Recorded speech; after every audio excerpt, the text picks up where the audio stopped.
Okay, hello everyone. This is Dr. Siddrah Irfan, and I'm assistant professor at National University of Science and Technology.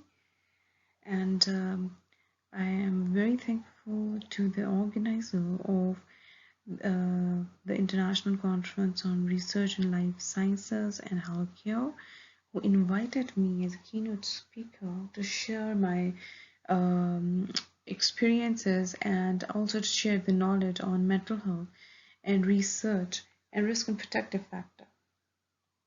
So my brief introduction is that I have done my PhD in psychological medicine, and I'm also trained in cognitive behavior therapy and hypnosis.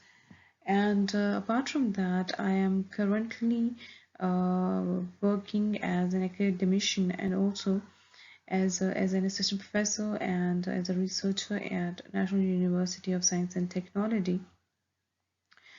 I have been involved in many researches and also the counseling of the students. My research interest is particularly for the mental health and psychological problems of children, adolescents, and young adults, and how different interpersonal problems and the cognitive vulnerability they are contributing to the mental health issues of children's, youngsters, and also adolescents.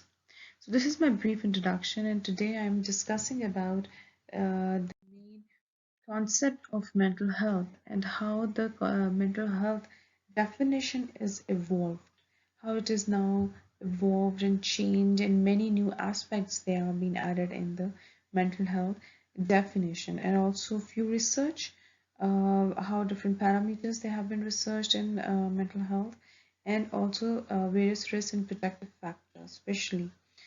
So starting with the World Health Organization definition, which is explaining the mental health. It's a very old definition and very old definition. It has been used so frequently and it has been cited in numerous articles. You have observed this definition, you have seen this definition in different articles as well.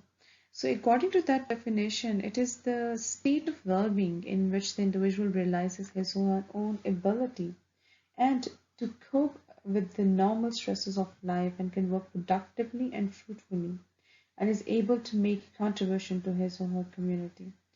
Actually, this definition is like representing and it shows a substantial progress with respect to moving away from the conceptualization of mental health as a state of absence of mental illness. It raises several concerns and lends itself to potential misunderstanding when it identifies positive feelings and positive function as a key factor for mental health. Therefore, there are a number of problems that I have mentioned that arises from this definition when the researchers they are studying and understanding what exactly a mental health could be. In fact, as the main component of this definition is well-being, and according to that, the mental health is difficult to reconcile with many challenging life situations in which well-being may even be unhealthy.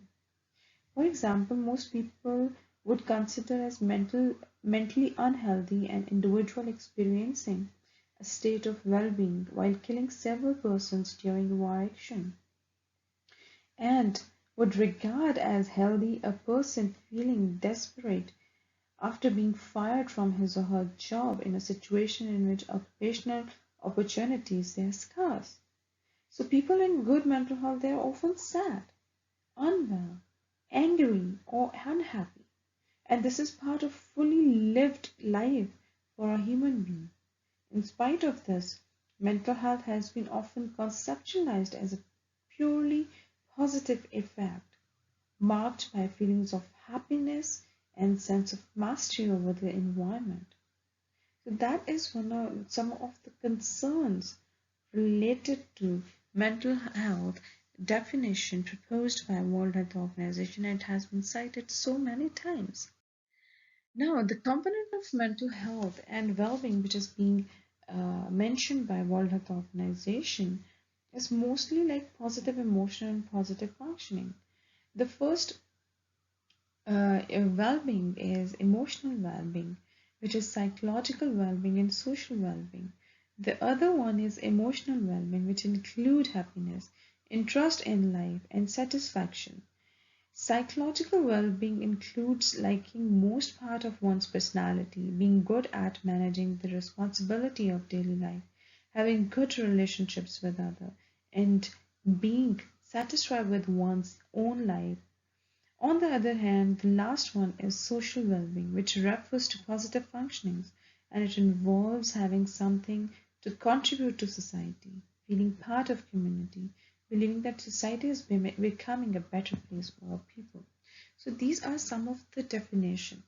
But you know that for the mental health, we must know one thing, that mind, brain, organism, and environment, they are heavily interconnected. So whenever as a psychologist or as a practitioner or as a person, as a medical person, you want to study mental health, you must understand the interconnection between mind, brain, organisms, and environment. These perspective, the old perspective, it very much influenced the mental health definition is hedonic and eudaimonic, tradition. And according to these concepts, the positive emotions and excellence in functionings, they are important. And the major risk to study mental health with respect to these old perspective is that it excludes most of the adolescents, many of whom are somewhat shy, and those who fight against perceived injustice and inequality or are discouraged from doing so after years of useless effort. It also not included the migrants and minority who are experiencing rejection and discrimination.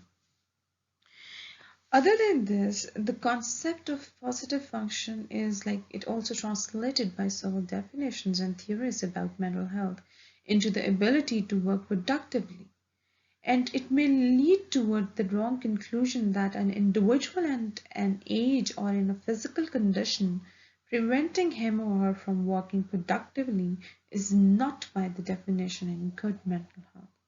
So working productively and fruitfully is often not possible for contextual reasoning, like for the migrants or for the discriminant people, which may prevent people from contributing to their community. Other than this, as I have mentioned, the excellence in function is also one of the important factor. But there are some theorists who worked on mental health, and they come up with three other domains of mental health, that is self-realization, which is one of the major factors which need to be explored further, and also how different components of problem solving needs to be added into this concept. So, when the theorists they are working on and the researchers they are working on mental health definition, they identify that there are a number of differences present across different countries, their values, their cultures, and their social background. So these differences need to be catered properly while defining the mental health. Especially if you can see even in the DSM-5, you have observed that in diagnostic criteria, there are certain concepts related to cultural sensitive concepts. So they also mention that whenever you need to diagnose different disorders, you have to understand cultural and gender differences. So when you are defining a mental health, when you want to define mental health, you need to understand that definition of mental health should also add all of these aspects. Right?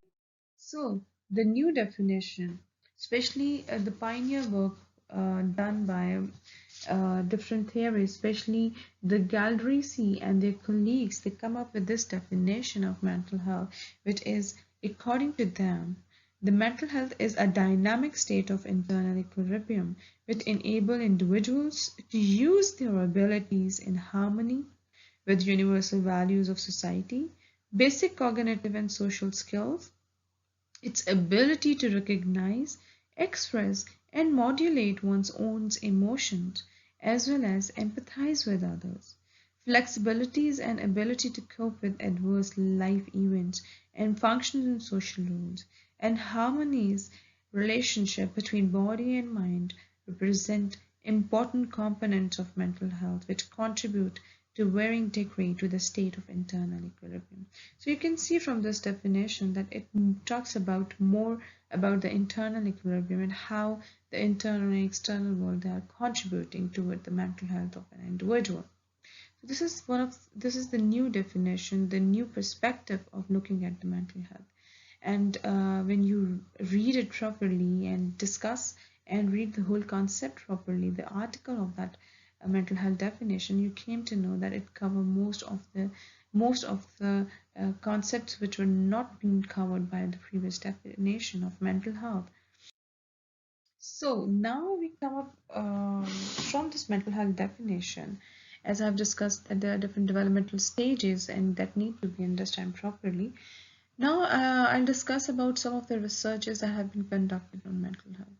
So since there are many aspects of exploring mental health, I'm taking right now I'm discussing in this presentation only the developmental aspects, because when you discuss one aspect like developmental aspects of the mental health, there are certain contributing factors. There are many contributing factors which are related to these developmental aspects.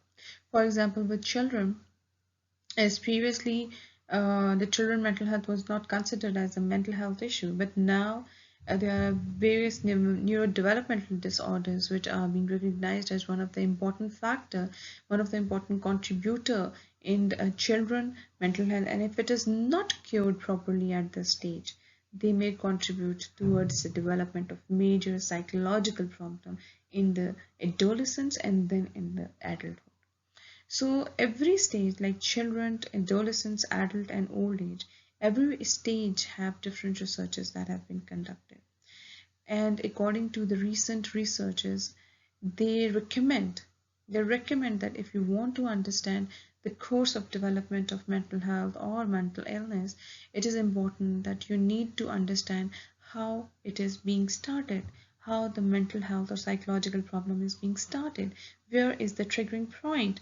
So in order to understand these concepts, it is important to understand or to conduct a longitudinal studies to determine or to understand the course of the development of these psychological problem and to understand the course of mental health. What are the factors which are contributing toward the mental illness? And probably it is started from infancy, especially if we talked about attachment, relationship, how it is contributing to the development of psychological problem, and then it leads toward children, adolescent, adulthood, and old age. So these are different researches. Many researchers have been conducted and they understand these contributing factors in detail. Now I've been from this developmental aspect, we will discuss about some of the risk and protective factors, because risk factors who are contributing toward the mental illness and the protective factor which help the individual to cure with these problems. Actually, there are three main factors. You can say it's like biological, psychological, and environmental. So, from the psychological, from my perspective, personality factors they are very important. The biological factors they are also important, but it's like a fit between the personality and the environment. If a person have some predetermined, predisposed characteristics for these psychological problems. What are the predetermined? For example, there are certain genetical inherited problems, psychological problems. There are certain researches which are saying that schizophrenia and depression, they are some of the problems which can be translated into genes and they are transmitted from one generation to another generation. Apart from that, from the biological perspective, there are certain complications in pregnancy. During pregnancy, there are certain viral attacks during pregnancy which are affecting the brain development of a child, and that may lead to the development of certain psychological problems. Alcohol, during pregnancy, if mother is taking any alcohol and any such kind of material which is affecting the brain development, then definitely it may be one of the contributing factor in the development of psychological problem. For the personality factor, there are certain temperamental problems, there are low self-esteem, not a neuristic personality, and perceived incompetency. Maybe there are certain stressful situations which make their personality vulnerable towards that problem. For example, if a person have certain attachment problems during early childhood, they may have developed certain personality like avoidant, ambivalent personality type, attachment relation type that may lead towards the development of certain psychological problems. Now the environmental factor could be certain, you can say it can be like any negative life events, any neglect during childhood, and it can be economic and social factors. So these are some of the factors which are contributing. Apart from that, the protective factor could be the opposite of it, like a healthy environment, healthy personality, good home environment, which help them to develop a healthy individual, and it may help their mental health to be secure, maintained. And if this is maintained, remember one thing, that the family life event or family is playing a very important, the home environment, because it could be a vicious cycle. If a person is it was treated badly and they have certain mental health issue, then definitely that person may, when enter into their own parenthood, they may affect their children. So it's a vicious cycle. We need to break this cycle in order to maintain the mental health of the general population, in order to maintain the mental health of overall society. Because if the people they are cured, the society they are very healthy, and if the societies they are healthy, the living the area or the living of every individual would be happy, and they live their full potential, and the world will survive with the happy people. So this is some of the mental health concept that I discussed, because it's like a very short presentation on mental health, and mental health in itself is a very wide concept which need to be understand. There are certain courses on it so that every person can understand mental health, and how can we prevent ourselves from or how can we help ourselves to remain healthy, to remain mentally healthy, to contribute in the healthy society, the building of a healthy society. So that's all from my side. Thank you so much, and the organizers for inviting me as a keynote speaker to present on such an important topic, especially during COVID-19 area. Mental health is one of the important issues which need to be addressed properly when everyone has to be isolated themselves, and the physical distancing is very important to remain secure from this pandemic. It is important that we should maintain our mental health, and we should find out some ways to maintain our mental health. Thank you so much, and I'm hoping that we will have an interaction in some other upcoming conferences. Take care.